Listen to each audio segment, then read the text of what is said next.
back, fellow food geeks. Very happy Navratras to all of you. Now, this is the time for feasting, having fun, enjoying yourself, and praying to the max. And we Indians try not to eat onion and garlic during this time. In fact, some of us do not eat any sort of grain at all during this time. And this recipe for banana chips, and that too, two ways, is only for that reason. So let's quickly get started. So here I've taken plantains. Now make sure that the plantains you choose, they are firm, and the firmer they are, the better the taste would be. And let me now first show you how to peel them. So you remove the two ends like so, and do you see the flesh is yellow inside? And along the ridge we are going to make a slight slit. Be careful not to puncture the flesh of the banana or the plantain, and then peel it. This is how you're going to peel all the plantains and get them ready. Now I'm going to make sweet chips as well as salty chips, so I'm going to use two for each kind. So if you don't want to peel it, you can also just slice it through, but in that case you might have some extra flesh coming through, so just keep that in mind. So these are my 4 plantains ready. Now you could proceed two ways. Either you could use a mandolin and have even slices, or you could slice it by hand too, like I'm showing you here. Now if you're comfortable doing it by hand, please go ahead, or if you're comfortable with the mandolin, use that.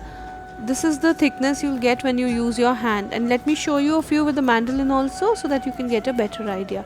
Remember, they really have to be thin. 1 millimeter is the thickness that we prefer. Let me just show you both so that you can compare. The mandolin one is in fact a little more thin than the hand cut one, so it's your choice. After you cut them, in a bowl of water I'm going to take around 1/2 of a teaspoon of turmeric or turmeric and add it to that bowl of water. This is plain water, and I'm adding some salt to it. Now we have a fasting salt called senda namak, so you add that. If you don't have that, you can also add plain salt, it's up to you. And we are going to take 2 of the plantains that we've sliced up and put it in this and keep it for some time. I'm going to stir it too, and then I'm going to keep it for at least half an hour inside this salted water.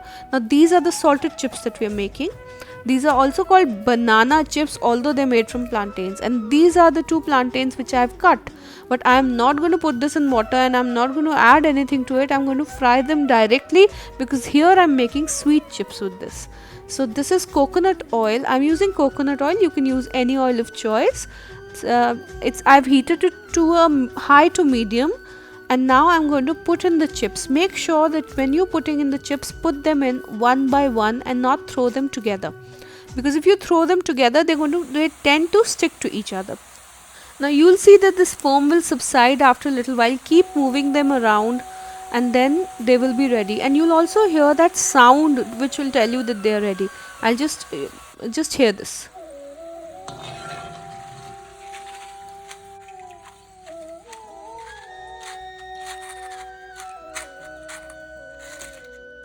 So did you hear that crispness which was coming through the sieve as well? And that is what tells us that these are ready. Of course, you can always taste one. If you're cutting thicker slices, you might have to keep them a little bit longer. Then I would suggest medium heat. But if you're cutting super thin slices, they'll get ready in approximately 1 minute to 2 minutes. So keep that in mind. Please make sure that the flame is not on very high, because then you will end up cooking the chips before they have a chance to fry and crisp up really well. So I'm going to fry all the plantain chips this way. Now this is a Thai recipe, and the salted one is actually a recipe from Kerala in India.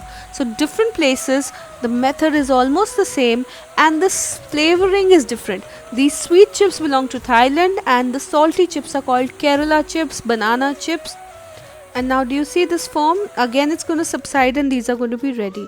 Now these chips are the Thailand chips, the sweet version. I'm just going to take a little bit of powdered sugar or granulated sugar, fine granulated sugar, maybe around a teaspoon, and just put it on them and toss them around. I'll eat one for you, listen.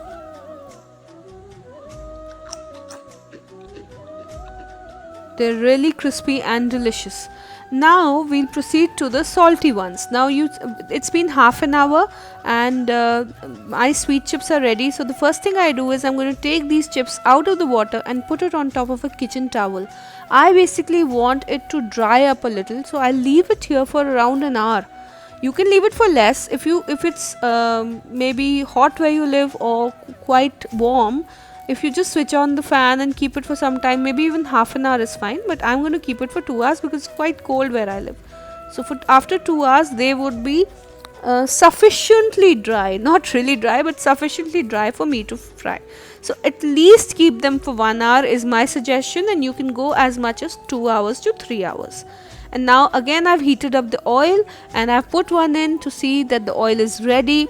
And now I'm going to put them in the oil, but remember again the same way, we are not going to put them together, we are going to put them one by one so that they do not stick to each other. This is very important.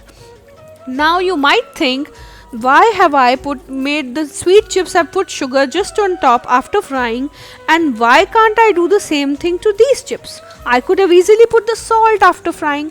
There is a reason for that. Good question that you've asked me. Well, I know you have. Well, the reason you do not add salt after frying is because salt actually causes all the water which is inside the banana to come out and makes the chips soggy. That is the reason we add the salt and the turmeric to it. Turmeric is just for color, by the way, so that we can also differentiate between the two. You can omit it if you want, or turmeric, I'm sorry. So what it does is, the salt gets absorbed in and the osmosis happens beforehand and the extra water comes out, so which is a good thing, and that is why we do this before and not salt the chips afterwards. I hope this explanation was good enough for you. So they are frying the same way, the frying technique is absolutely the same. Do you see that? You will actually, when you're moving them around, you'll find that they're getting ready, they'll become a little hard and you would hear sounds coming when you're moving it around. Listen.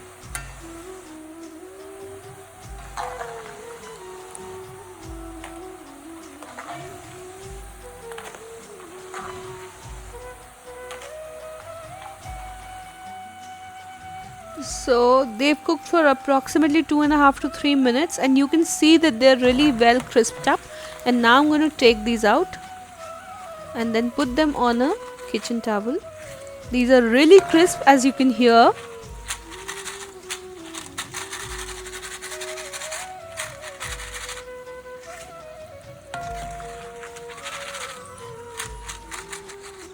So we'll take all of them out. Now in Kerala there is a particular kind of raw banana you use to make these chips, and that is why the name banana chips, and that is what we call them. Now this you can use in any kind of fast. If you keep Navratras with salt, where you can have salt the entire day, you can make the salty version. If you keep the fast where you can only eat salt once, then you can have the sugar version. Both are absolutely wonderful and lovely. So do comment how you like the recipe, do give it a try and let me know how it turned out for you. I hope you give it a like and come back for more, because there is a whole lot of deliciousness and goodness where this came from. Bye.